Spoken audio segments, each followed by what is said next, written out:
এখানে ভূত আছে বাবারি, এইরকম ভয়ঙ্কর জঙ্গল। বাংলাদেশ, এটা বাংলাদেশ, আমরা যাচ্ছি ইন্ডিয়ায়। এই ঝোপঝাড় দিয়ে আমরা যাচ্ছি প্লেন ছাড়াই, টিকিট ছাড়াই আমরা ইন্ডিয়ায় পায়ে হেঁটে যাচ্ছি।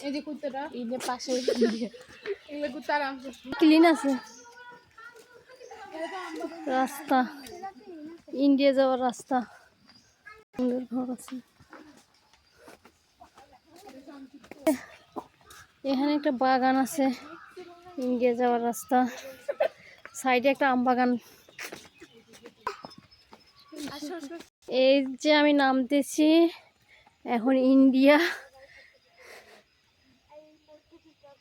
এটা যেন কি ঘর বিনতি, ওই ইয়া কি জানি বর্ডার, ওটা ওই যে কি জানি থাকে, হ্যাঁ হ্যাঁ ওই যে আর্মি থাকে মনে হয়, বিডিআর বিডিআর বিডিআর চেকপোস্ট, যাই হোক বর্ডার পুলিশ থাকে এখানে। ইন্ডিয়া যাওয়ার শক্তিও নাই, তাই আমি দূর থেকে দেখিয়ে দিলাম ইন্ডিয়া। Bye bye.